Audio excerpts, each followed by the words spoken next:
Assalamualaikum warahmatullahi wabarakatuh. Selamat pagi, selamat berjumpa lagi.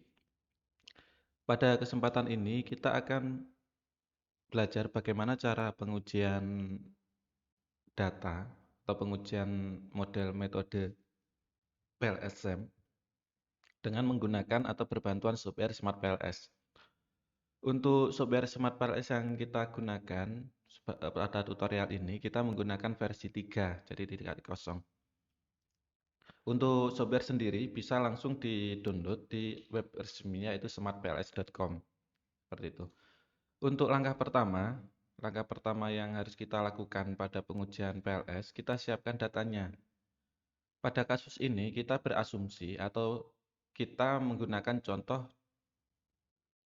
metode SEM atau model SEM di mana model SEM atau model PLS SEM yang menggunakan satu variabel terikat dan dua variabel bebas, yaitu pengaruh X1 dan X2 terhadap Y.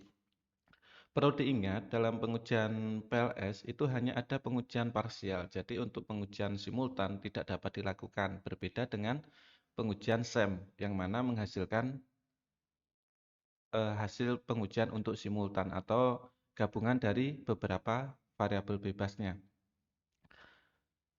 Langkah pertama dalam pengujian PLS, kita siapkan data dalam bentuk tabulasi Excel seperti ini.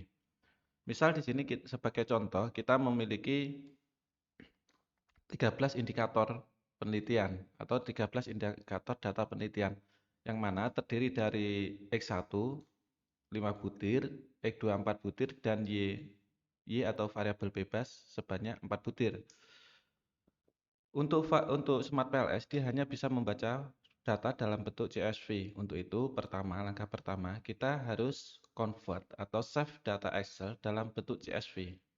Caranya adalah file, export, string type, pilih CSV atau comma delimited save as. Selanjutnya kita tentukan tempat penyimpanannya, terus kita pilih save. Maka kita peroleh data baru yang berbentuk CSV. Seperti itu. Selanjutnya kita import data ke Smart PLS-nya. Kita double klik to import. Kita arahkan di mana data kita simpan. Misal saya simpan di sini misal. Kita open. Jika proses import data benar, maka data akan berwarna hijau seperti ini pada nama datanya. Selanjutnya kita gambar untuk modelnya. Klik laten variabel. Karena kita punya dua variabel bebas dan satu variabel terikat, maka kita bikin 3 variabel laten. Kita rename untuk latihan variabel. Misal di sini kita kasih nama aja variabel bebas 1. Variabel bebas 1. Terus untuk yang kedua variabel bebas 2. Dan untuk variabel tingkatnya kita tulis variabel terikat. Maka untuk merapikan kita bisa klik grade ini biar ada garis bantu.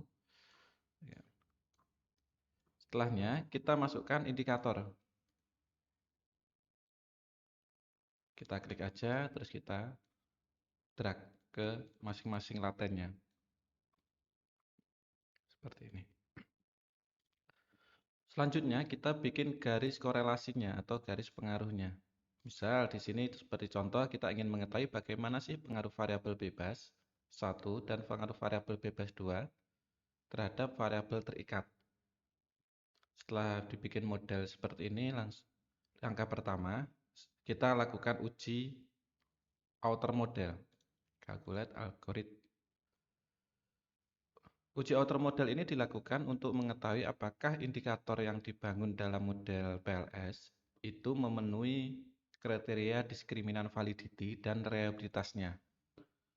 Yang digunakan biasanya kebanyakan adalah nilai outer loading.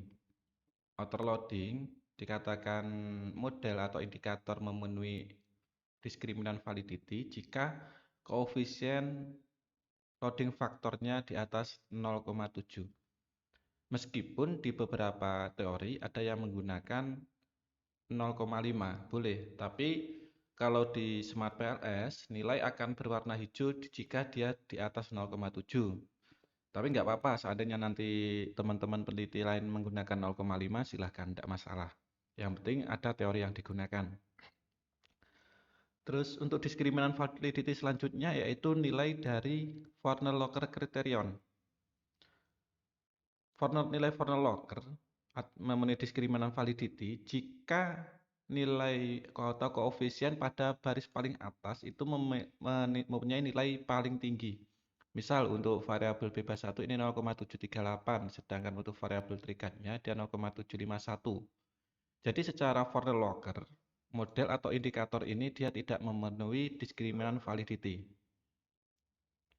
Yang selanjutnya adalah nilai cross-loading. Jika menggunakan nilai cross-loading, indikator pada variabel laten pembangun indikator itu harus memiliki nilai paling tinggi dibandingkan pada variabel lain. Gitu.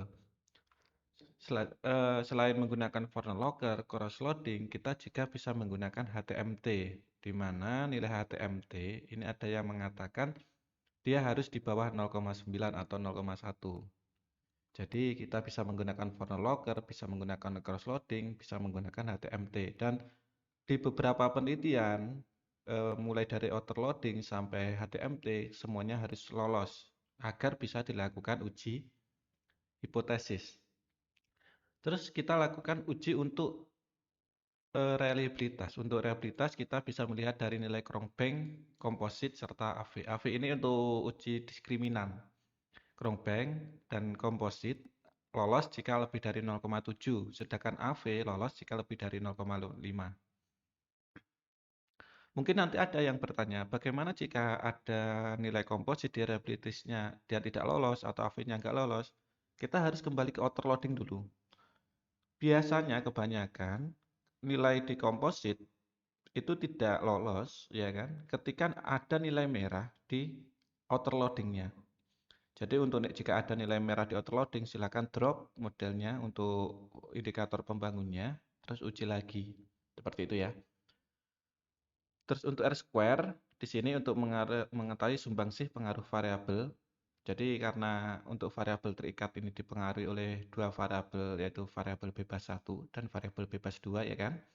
Jadi variabel bebas 1 dan 2 ini memberikan pengaruh sebesar 61,4%. Ya kan? Seperti itu. Terus setelah uji autoloading, selanjutnya kita lakukan untuk uji inner modelnya untuk mengetahui pengaruh hipotesisnya. Jadi bagaimana sih pengaruh variabel 1, variabel 2 terhadap variabel terikat. Jadi dia pengaruhnya signifikan atau tidak. Caranya yaitu klik calculate bootstrapping. Klik star calculation. Di sini. Jadi karena kita hanya menggunakan variabel bebas tanpa variabel mediasi ya. Jadi kita cukup klik di path coefficient atau total di bagian path coefficient ini aja. Misalnya dapat diketahui bahwa variabel bebas 1 memberikan pengaruh yang signifikan, yang berwarna hijau kan, terhadap variabel terikat dengan nilai original sampelnya 0,554 yang berarti bahwa variabel bebas 1 memberikan pengaruh positif, yang berarti jika nilai variabel 1 ini dia naik, maka variabel terikatnya juga naik atau ada pengaruh yang bersamaan atau positif. Sedangkan pada variabel bebas 2, dia berpengaruh negatif. Dibuktikan dengan nilai koefisien original sampelnya minus 0,298. Yang berarti nilainya adalah keterbalikan. Jika variabel bebas 2 ini naik, maka variabel terikat dia turun. Seperti itu.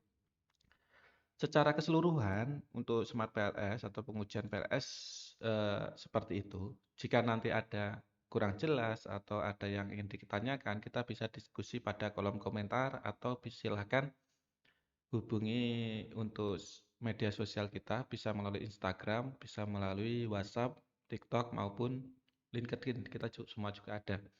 Dan jika ada teman-teman yang ada kesulitan untuk pengujian Smart PLS, bisa menghubungi kita melalui kontak person yang telah kita sediakan, seperti itu.